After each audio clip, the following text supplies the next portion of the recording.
Noniin, eli nyt käydään tää lava kautta yleisökompensaatio taktiikka läpi. Piirretään tähän lava.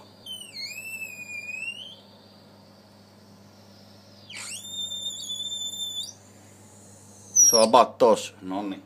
Jep. Tässä on rajat. Näin.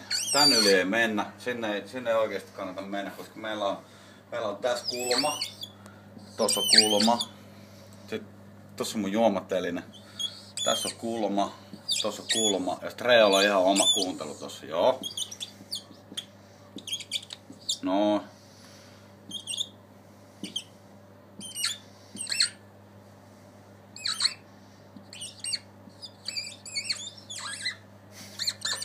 En tiedä. Sitten tuossa on skittaboksi. Tässä on rumpusetti. Tuolla on Reo-kioski. Tuossa on Hartonen. Hartonen pitää etulinjaa ja syöttää koko ajan.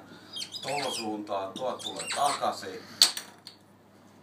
Sitten sama juttu, tuolta tulee Hartoselle, Hartonen syöttää. Ja sitten tässä on semmonen yleinen härdelli.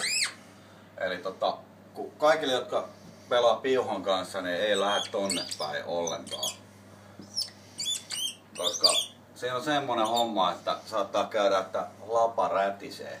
Ja täältä kuitenkin lentää kaiken näköistä tavaraa. Ottaa huomioon, että katto on kuitenkin aika matalalla. Niin saattaa, että tähän nasahtaa kaiken näköistä settiä. Ja tästä ei lähdetä pomppia sit mihinkään suuntaan. Ja eteli tällä alueella ja tällä alueella saattaa olla, että se rupeaa oikeasti tapahtuu. Joten kun täältä lähtee tulee niin kuin juomaa ja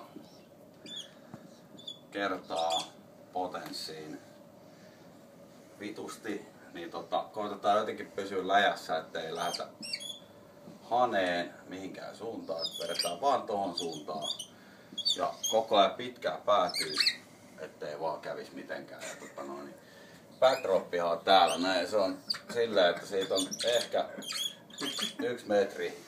Ja siinä on heti sprinkleri. Siinä. Mä näyttää perreijä. Se on tarkoitus, että ettei vaan mitään kävis. Onko selvä? No mut hoidetaan täällä erä 1 kuosi. Niko, sulla on myös tää uutta lautoileva tussi.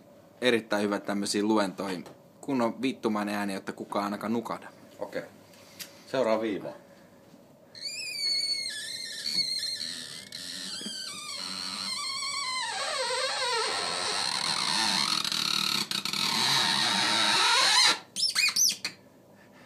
Tohon Tuo suuntaan. poikittaisliike. Sä myyt näitä kyniä. Mihin hintaan? Sori vaan, mutta tää pitää vielä kertaa. Onko pitkään syöttöä Reolle tosta poikittaissyöttöä? Kyllä. Laitaan.